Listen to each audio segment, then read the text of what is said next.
దేవునికి స్తోత్రం, దేవునికి మహిమ కలుగును గాక.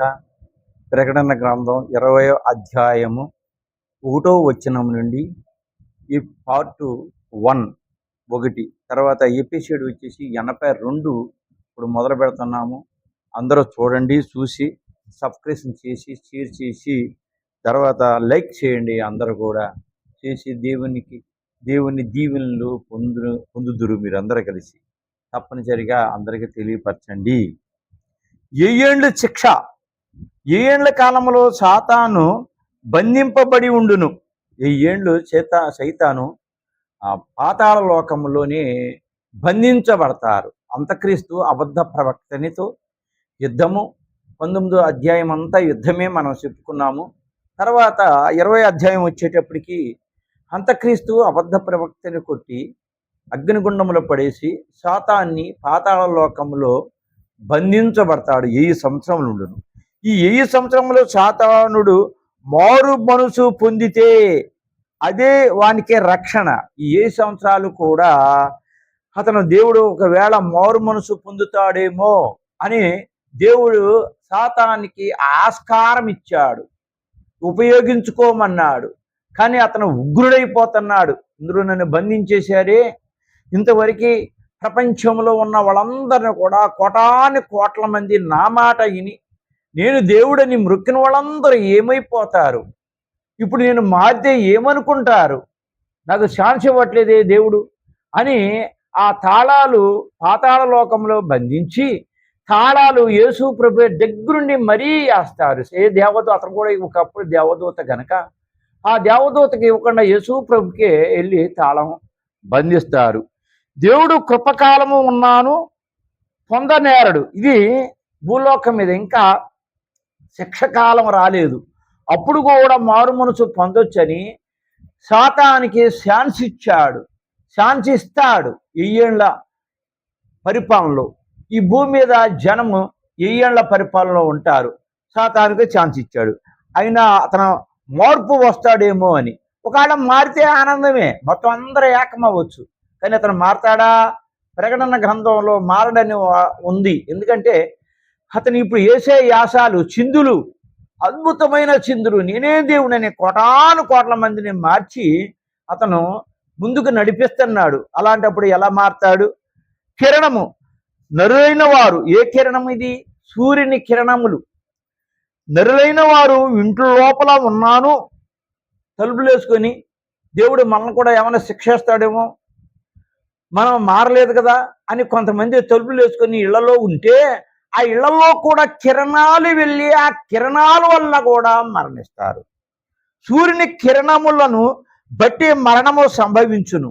అతని కిరణాలు వచ్చి మాట వినలేదు కాబట్టి ఆ కిరణాలు వచ్చి దేవుని నమ్మలేని వాళ్ళకి మరణ శిక్ష. 7 సంవత్సరములు శ్రమకాలములో కిరణమునకు ఎక్కువ శక్తి ఉండును. శక్తిని ఎక్కువగా దేవుడు ఆ కిరణాలకి ఎక్కువ శక్తిని ఇస్తారు. 7 సంవత్సరములు ముగింపులోక చరిత్ర ముగింపు. 7 సంవత్సరాలు అయిపోయిన వెంటనే 3.5 సంవత్సరాలు అంతక్రీస్తు, 3.5 సంవత్సరాలు అబద్ధ ప్రవక్త, వీళ్ళు పరిపాలన 7 సంవత్సరాలు అయిపోయిన వెంటనే ఈ ప్రపంచము అంతమైపోయింది అని గ్రహించగలము. అందరినీ పాపంలో పడవేసిన సాతానుడు ఒక్కడే మిగులును.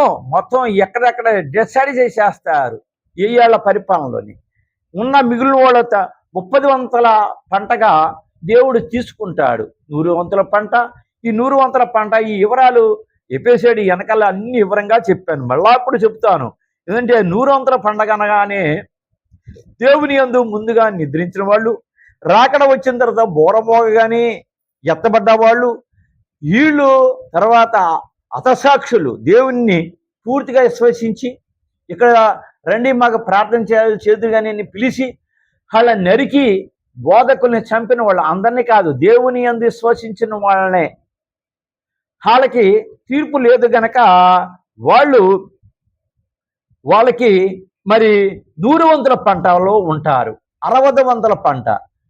ఈ భూమి మీద 7 సంవత్సరాలు జరుగుతూ ఉన్నప్పుడు అయ్యో నా భార్య వెళ్ళిపోయిందే అని ఘోషించి 666 ముద్ర వేసుకోకుండా ఆహారం లేకపోయినా పర్వాలేదని భోషించి దేవుని యందు నిరీక్షించి ప్రార్థన చేసిన వాళ్ళు అప్పుడు పరిగలాగా ఏరుకుని వెళ్ళిన వాళ్ళ 60 వంతల పంట 30 వంతల పంట ఎవరంటే ఈ లోకంలో ఈ సాతాను వేసే యాసాలు ఎప్పుడైతే పాతాళ లోకంలో మట్టులేని గొయ్యలో బంధించబడతాడో వాళ్ళని ఎంత క్యాగేసినా రారు, మాట్లాడరు, వినిపించదు, ఏమీ చేయలేరు గనక ఈ గతి ఇతనే కనుక అని వీళ్ళందరూ కూడా దేవుని యందు నిరీక్షణ కలుగుతారు.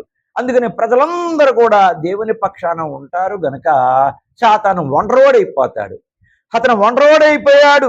పడవేసిన సాతానుడు ఒక్కడే మిగిలేను. ఈ లోకాన్ని అందరిని కూడా పడేసిన సాతాను లాస్ట్కు ఒక్కడే మిగిలాడు. 20 అధ్యాయము మనగానే సాతానుకు చాలా కష్టము. 20 అధ్యాయం చెప్పడానికి అతనికి ఇష్టత లేదు.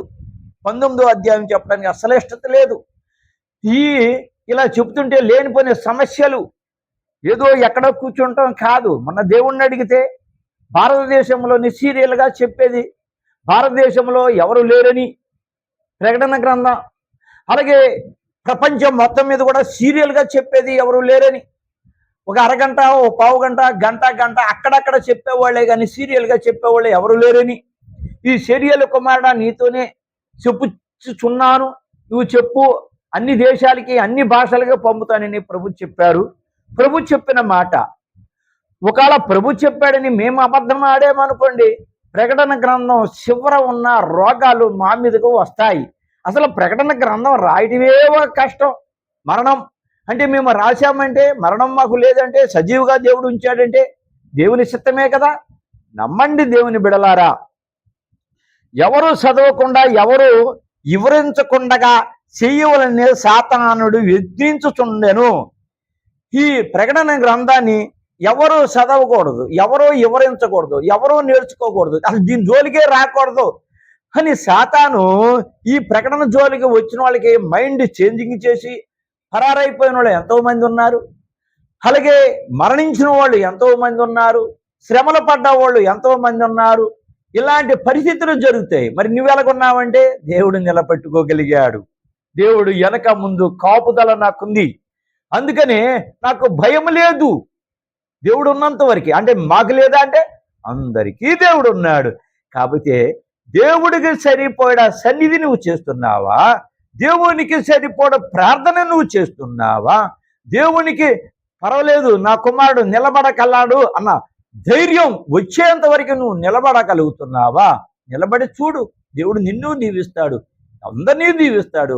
ఒకడు గొప్పవాడు కాదు, దేవుని దృష్టిలో అందరూ గొప్పవాళ్ళే. కాకపోతే నిలబడాల. ప్రకటన గ్రంథములు శ్రమ వచ్చినా, బాధ వచ్చినా, కష్టం వచ్చినా, నష్టం వచ్చినా, ఆహారం లేక ఈ ప్రకటన గ్రంథం రాసేటప్పుడు అలమటించిన రోజులు ఎన్నో ఉన్నాయి. దేవుని బిడలారా, నమ్మండి.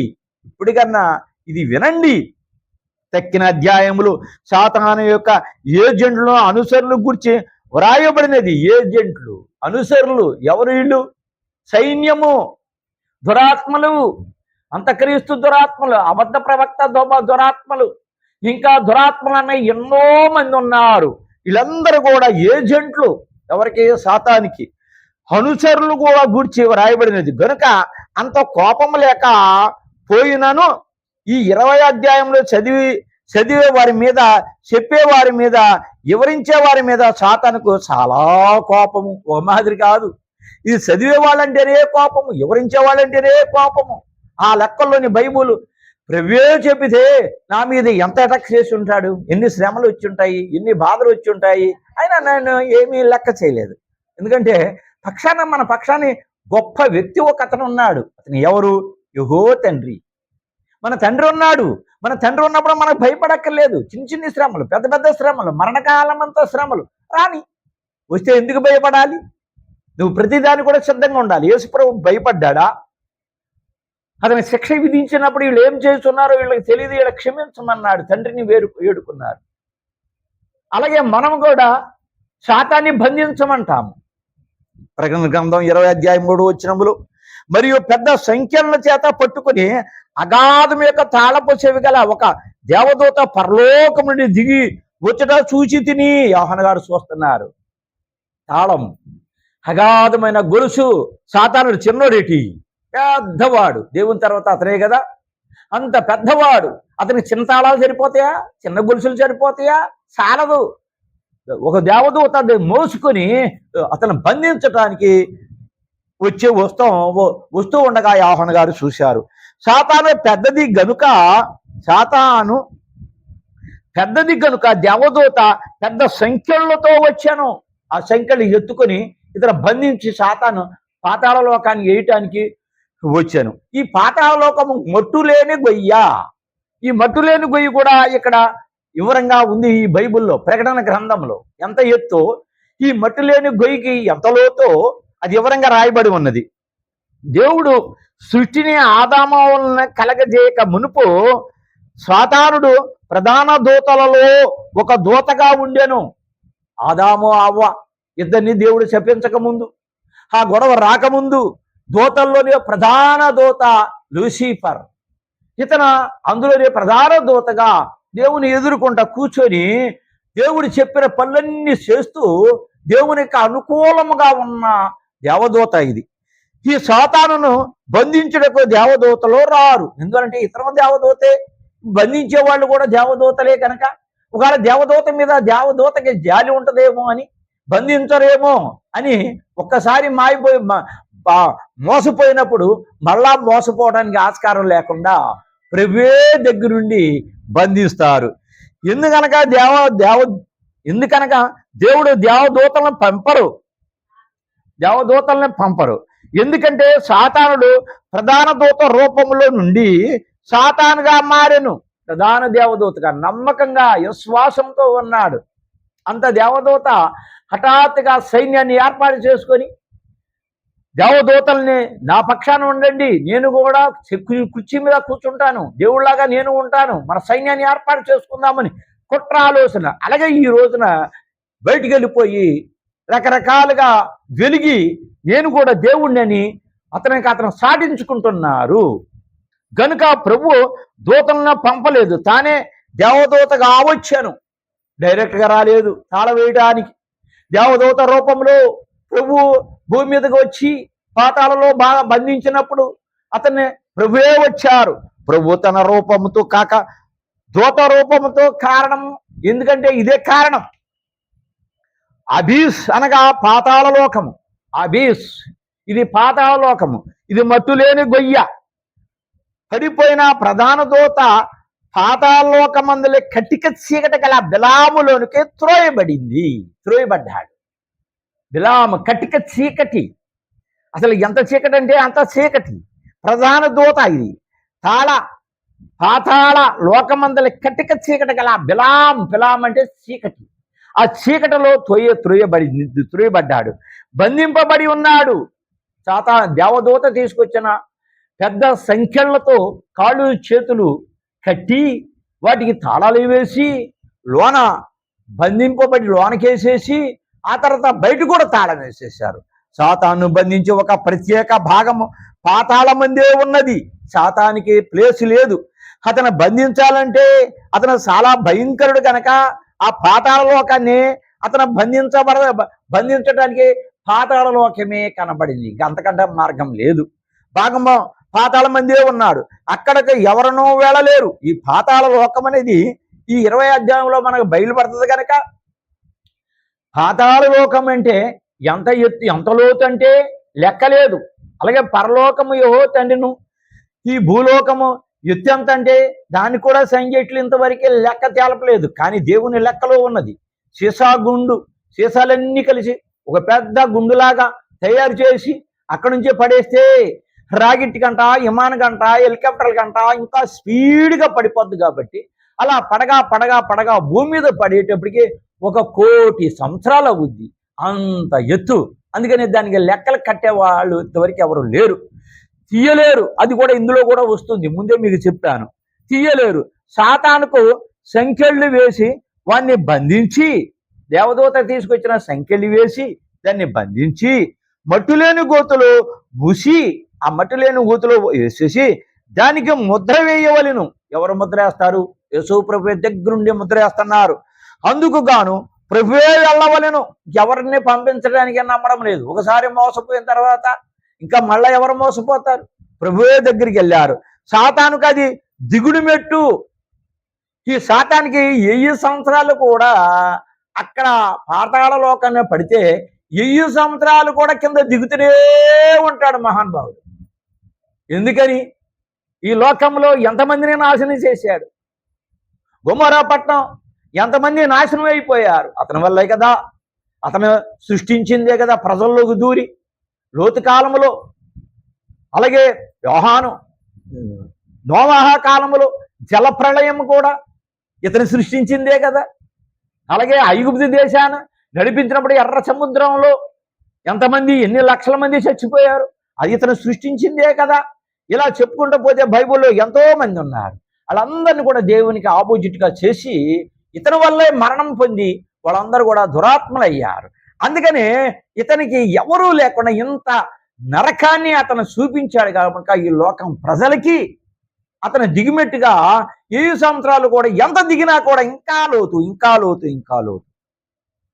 అవిశ్వాసికైతే అన్నీ ఎక్కే మెట్లే, సాతానికి అది దిగుడు మెట్టు. అంటే ఇప్పుడు సాతాని ఎక్కడ పడితే అక్కడ తిరుగుతున్నాడు, ఎలా పడితే అలా తిరుగుతున్నాడు.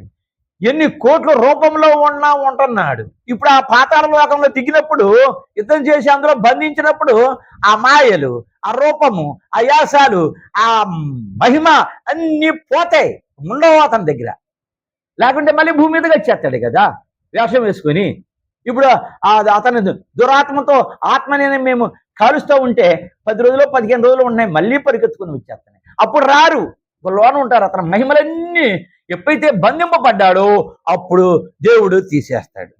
సాతానుకు విశ్వాసికైతే అన్నీ ఎక్కువ మెట్లే. సాతానుగాడు పాతాళ లోకంలో దిగుతా ఉంటాడు. విశ్వాసి ఎదిగే కొద్దీ, ప్రార్థన చేసే కొద్దీ ఆ విశ్వాసం పెరిగే కొద్దీ, ఎందుకంటే సాతానుగాడు లేడు కాబట్టి వీళ్ళు అప్పుడంత శ్రమపడి మనం ప్రార్థించక్కర్లేదు. కొద్ది ప్రార్థన, కొద్ది వాతావరణం ఉంటే మనం రోజుకి ఎత్తుతూ ఉంటాం. ఎందుకంటే సాతానుగాడు మన పక్కన ఉన్నాడు కాబట్టి. సైతానుకు అన్నీ తెలుసును, అయినను వాడు మారడు. ఈ సాతాను మన గుళ్ళోకి వచ్చిన తర్వాత, ఏ సాతానా ఎందుకు ఇలాగ చేస్తానంటే, నేను దేవుడు అని సంగతి తెలుసు. యెహోవా తండ్రి నీకు నాకు దేవుడు అతడే. నమ్మండి ప్రజలారా. చెప్పడం మా బాధ్యత, నమ్మడం మీ బాధ్యత, నమ్మకపోతే అది మీ బాధ్యత.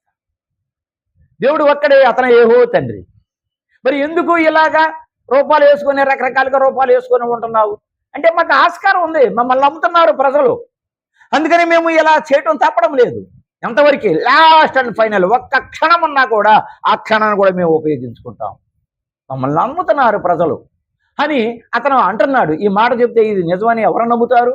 ఎవరు నమ్మరు. నమ్మినోళ్ళే ధన్యుడు, నమ్మకపోతే చేసేదేమి లేదు. మరణము యొక్కయో మృతుల లోకము యొక్కయో తాళప చెవులు నా స్వాధీనము ఉన్నవని ప్రభు చెప్పాను. ప్రకటన గ్రంథం 1:18. మరణము యొక్కయో, అది మృతులు యొక్కయో, అలాగే మరణముకు తాళ చెవులు నా చేతుల్లో ఉన్నాయి. మృతుల లోకము, మరణం లోకము, ఈ తాళం చేతులు ప్రభు ఉన్నవని ప్రభు చెప్పాను. ప్రకటన గ్రంథం 1:18 ఉన్నాయి. ఈ రెండు ఇంపార్టెంట్. మరణము, సజీవం, బ్రతికించడం, రెండు తాళ చేతులు. లోకంలో, ప్రపంచంలో దానికంటే విలువైన ఏదీ లేదు. మనిషికి ప్రాణం పోవట, మనిషికి ప్రాణాన్ని తీసుకురావట, ఆ రెండు ఆ తాళం చేతులు దేవుని చేతిలో ఉన్నాయి, సాతాను చేతిలో లేదు. మరణమి వేరు, మృతుల లోకమి వేరు. ఇక్కడ మరణమే వేరు, మృతుల లోకమి వేరు. సాతానుకున్న అధికారము, స్వతంత్రము తీసివేయబడింది. ఇందాకే చెప్పాను ఆ మాట. ఎందుకంటే చదవకుండా చెప్పాను అని అంటే అది పరిశుద్ధాత్మకి తెలుసు కాబట్టి అడ్వాన్స్గా చెప్తున్నారు, అర్థం చేసుకోవాలి. ఎప్పుడైతే సాతాన్ని దేవుడు బంధించాడో అతను ఉన్న అధికారాలన్నీ తీసేశాడు. లేకపోతే ఆగుతాడు అతను లోకంలోని. ఎన్ని తాళాలు వేసినా, ఎన్ని ముద్రలు వేసినా ఆగడు. కాబట్టి అధికారాలు తీసేసి బంధిస్తాడు. ఇదే సంఖ్యలకు గుర్తు. ఆ సంఖ్యలకు గుర్తు: 1 పరలోకము, 2 వాయుమండల లోకము, గాలి వీచే లోకము. పరలోకము తండ్రి ఉన్న లోకము. 2 వాయుమండల లోకము, మన గాలి వీచే లోకము. 3 భూలోకము, మనం ఉన్నది ఈ భూలోకము. 4 పాతాళ లోకము, ఆ సాతాన్ని బంధించిందే పాతాళ లోకము. పరలోకము నుండి శేషాపు గుండు విరిసి పెట్టిన ఎడల 1,000,000 సంవత్సరములైనను క్రిందకు దిగుచునే ఉండును. ఇందాకే ఆ మాట చెప్పా.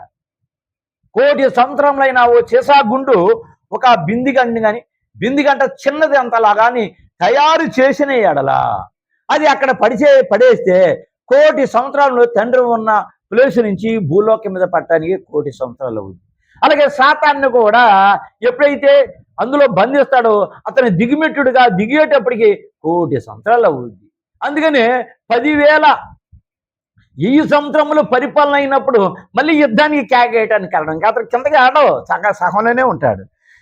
దీనికే మట్టులేని గొయ్య అని అందరూ, అది అంతులేని గొయ్య కాబట్టి మట్టులేని గొయ్య అని దానికి పేరు పెట్టారు. ప్రకటన గ్రంథం 20వ అధ్యాయం 2వ వచనం, సాతానును పట్టుకొని 1000 సంవత్సరములు అగాధములో పడివేశాను. 1000 సంవత్సరములు అగాధములో పడివేశారు. ఒకటి ఆది సర్పము, వాటికి పేర్లు. ఆది సర్పము, ఈ ఆది సర్పములో గుండి ఆదాము అవని మోసం చేయగలిగాడు. 2 అపవాది.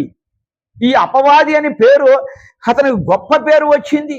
అపవాది ప్రతి బిడ్డకి, తల్లికి, కొడుక్కి, కోడలికి, మామకి, అత్తకి, మామకి, అత్తకి, కోడలికి, బిడ్డలకి అందరు కూడా పాపాన్ని అంటగట్టి లేనిపోని గొడవలు పెట్టి, తగులు పెట్టి, కొంతమందిని ప్రాణం తీసి రకరకాలుగా చేసేదంతా అపవాది చేసే పనులు. అది గుర్తుపెట్టుకోవాలి. 3 సాతాను. ఈ సాతాను పేరు పొందాడు. ఎందుకంటే ముందు దేవదూత, కానీ ఇప్పుడు సాతాను అయిపోయాడు. ఎందుకని? దేవుని మాట వినడం లేదు, అతను ఇష్టప్రకారంగా చేసుకుంటున్నాడు. అందుకని అతను సాతాను అని పేరు పెట్టారు. 4 ఘట సర్పము. ఇందాకేమో ఆది సర్పము. ఆది అంటే ఆదాము కాలంలో అలా మోసం చేశాడు కాబట్టి ఆది సర్పము. ఇది ఘట సర్పము అంటే ఈ సర్పం ఇది వరకు, ఈ సర్పానికి రెక్కలు కూడా ఉన్నాయట. అలాగే ఘట సర్పము అన్నిటికంటే గొప్ప మోసకారి. 6 అపోలోను. అపోలోను అపోలోను అంటే అన్ని విషయాల్లోని, అన్ని చోట్ల కూడా, అన్ని దేశాలు, అన్ని ప్రపంచాలు ఇది అది అనకుండా మాయ చేసి మోసం చేశాడు అపోలోను. 7 శోధకుడు. మన ఆనందంగా ఉండటానికి వాడికి ఇష్టత లేదు. నువ్వు 1 కోటి రూపాయలు సంపాదించావా, 2వ కోటి సంపాదించాలా, 10 కోట్లు సంపాదించాలా, ఈ 10 కోట్లు ఏ వ్యాపారం మీద పెట్టి సంపాదించాలి అని ఈ వ్యాపారం మళ్ళీ మొదలు పెడతాం. అలా అలా అలా అలా మనశ్శాంతి లేకుండా చేసేదే శోధకుడు.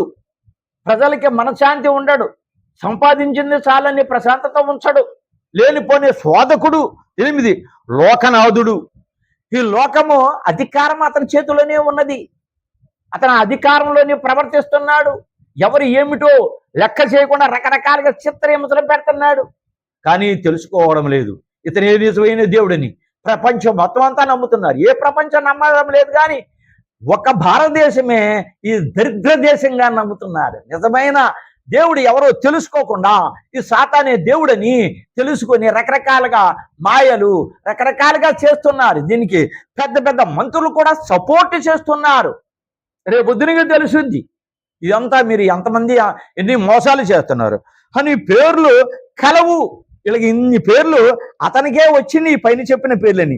ఇతని గోతిలో వేయుట, మూత వేయుట, అతను మరలా పైకి రాకూడదు, అతని ఇష్టప్రకారంగా రాకూడదు. ఇప్పుడైతే వచ్చేస్తాడు, ఇప్పుడు బంధించడం వచ్చేస్తాడు, కాల్ చేసినా వచ్చేస్తాడు, సిలువేసి తల్ల కిందలుగా మేకులు కొట్టినా కూడా వచ్చేస్తాడు. ఎందుకంటే అతనికి సమయం ఇచ్చాడు దేవుడు. నువ్వు మారు మారు మారు. ఎవరి మారు? ప్రజలందరినీ మార్చు, నువ్వు మారని. అది లాస్ట్ టైం అయిపోయింది అనుకో, అందరూ మారిపోతారు దేవుని యందు 30%, లాస్ట్ 30-100%. ఇక మిగిలింది అతను ఒక్కడే మిగులుతాడు. అతను మార్పు రాడు. రావాలనే తలంపు ఉండకూడదు కూడా. ఎందుకంటే వచ్చాయంటే మళ్ళీ మనకి ఏదో ఒకటి తలగబోటే ఒకటి సాతానుడు అనేక మందిని పాతాళమ్మనకు పంపినాడు.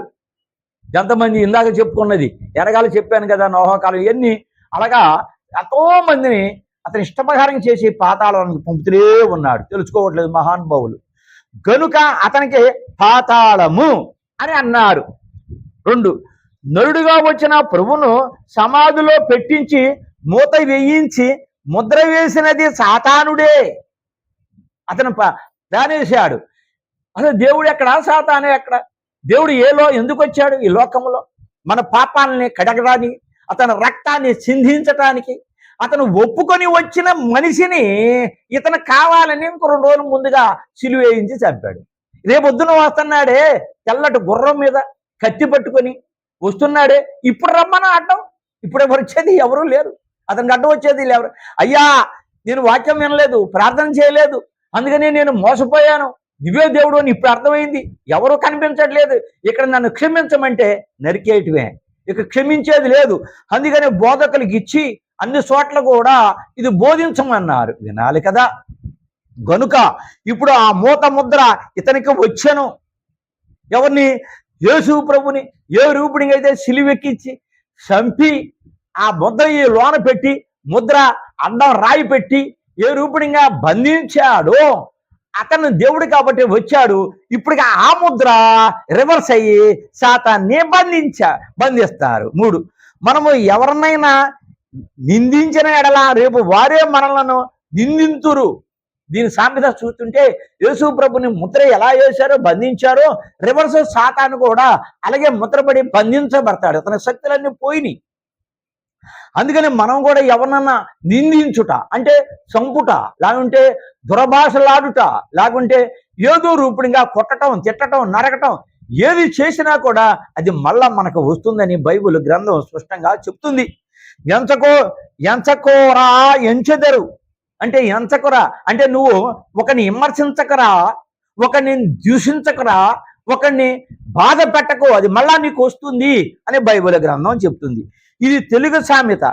సైతానుకు 1000 సంవత్సరంలో బంధకము, 1000 ఏండ్లు అతని చరిత్ర అంతా మట్టులేని గోతులోనే చరిత్ర అంతటా కూడా మట్టులేని గోతులోనే ఉన్నది. ఒకటి కొన్ని మంచి సంగతులు, ఒకటి ఇందులో మంచి సంగతులు ఉన్నాయి. 2 తాను చేసిన దుష్కార్యములు, దుర్భోషలు, రకరకాలుగా సమస్యలు ఎన్ని కూడా దుర్భాషలు. 3 తన దుస్థితి, ఎంత దరిద్రమైన దుస్థితి అంతా జ్ఞాపకము చేసుకుంటున్నాడు, అంతా జ్ఞాపకము చేసుకుంటున్నాడు ఈ బాధలో. ఒకటి మంచి సంగతులు. మళ్ళీ కొన్ని మంచి సంగతులు ఉన్నాయి. నేను ఇది వరకు దేవదూతల్లో దేవలోకములో సింహాసనం మీద కూర్చునే ఉన్నాను కదా. సాతానుడు లోనుండి ఆలోచించుకున్నాడు, అయ్యో ఈ గతి నాకు వచ్చేసిందే, నేను తండ్రి పక్షాన కూర్చొని నేను సింహాసనం ఇచ్చారు, ఆ గతి పోయి ఆ అద్భుతమైన వాతావరణం పోయి ఈ స్థితికి దిగజారిపోయాను అని చింతిస్తున్నాడు. అధికారము కలిగి ఉన్నాను, అయ్యో ఇప్పుడు నేను అభాగ్యము పోగొట్టుకున్నానని అక్కడ చింతిస్తున్నాడు. చింత కాదు, ఇతని ముక్కలుగా చీల్చిన పాపం లేదు. ఎందుకంటే ఈ లోకంలో కొన్ని మిలియన్ కోట్ల మందిని మోసం చేశాడు. ఇప్పుడు మోసం చేస్తూనే ఉన్నాడు. ఇంక ఇతని శిక్ష ఎలాగేయకుండా దేవుడు ఉంటాడు? చిన్న తప్పు చేస్తేనే శిక్ష అనుభవించాలి. పాపము ప్లస్ మరణం.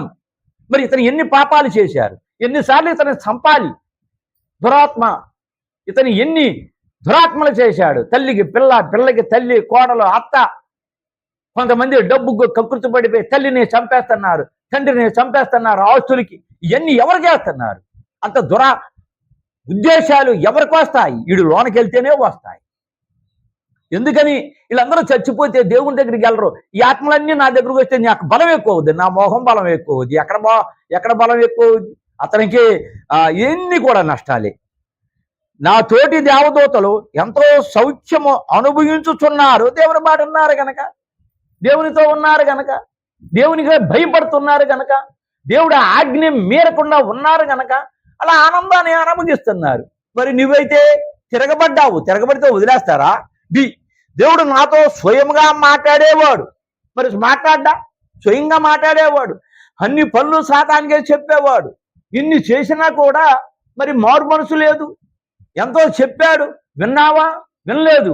ఎంతకాలము నువ్వు ఎంతమందిని మోసం చేసావు, ఎంతమందిని దగా చేశావు? ఇవన్నీ నీకు శిక్షలు కావంటారా? నేను దేవునితో మాట్లాడేవాడు. దేవుడు ముఖాముఖిగా మాట్లాడాడు.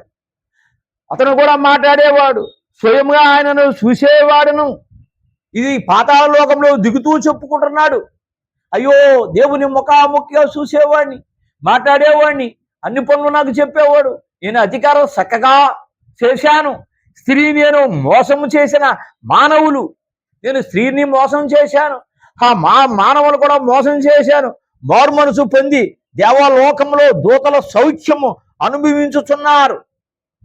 మారు మనసు పొంది దేవలోకంలో దూతల సౌఖ్యము అనుభవించుచున్నారు. నేను ఇంత ఎత్తెదిగినా దేవుని మాట వినలేనందువల్ల దిగజారిపోయాను. ఈ రోజున నేను పాతాళ లోకానికి దిగజారిపోతున్నాను. అయ్యో, ఎంత శ్రమ, ఎంత బాధ. మానవుడు ఏ అధికారం లేకపోయినా అతను ఆనందాన్ని అనుభవిస్తూ పరలోకానికి వెళుతున్నాడు అని ఈ రీతిగా మంచి సంగతులు జ్ఞాపకము తెచ్చుకొనును. దేవునికి స్తోత్రం, దేవునికి మహిమ కలుగును గాక. ఇలాగా మంచి కార్యక్రమాలు సాతాను జ్ఞాపకం తెచ్చుకుంటూ ఉంటాడు. దేవునికి స్తోత్రం, దేవునికి మహిమ కలుగును గాక. మీరు ఇది చూసి అద్భుతమైన వాక్యాన్ని మీరు విన్నది సబ్స్క్రిప్షన్ చేసి, షేర్ చేసి, లైక్ చేయండి. మీ దీవులు దేవుల దగ్గర నుంచి పొందండి. మీరు చేయని పక్షాన దేవుడే దీన్ని చేస్తాడు. అప్పుడు వరకు కాకుండా మీరు చేస్తే ఈ దీవులు మీకు వస్తాయి. ప్రార్థన రూపంగా ఈ వాక్యాన్ని విని మీ సంఘాల్లోని, మీ ఇళ్లల్లోని లౌడ్ స్పీకర్ పెట్టుకొని ఉంటే సాతాను పరారైపోతాడు. నా మాట నమ్మండి. దేవునికి స్తోత్రం, దేవునికి మహిమ కలుగును గాక. ప్రభా, ఇది ఎవరికైతే షేర్ చేసి లైక్ చేస్తారో వాళ్ళందరినీ కూడా దీవించి ఆశీర్వదించుకుని యేసు నామమున అడుగుతున్నాము తండ్రి. ఆమేన్.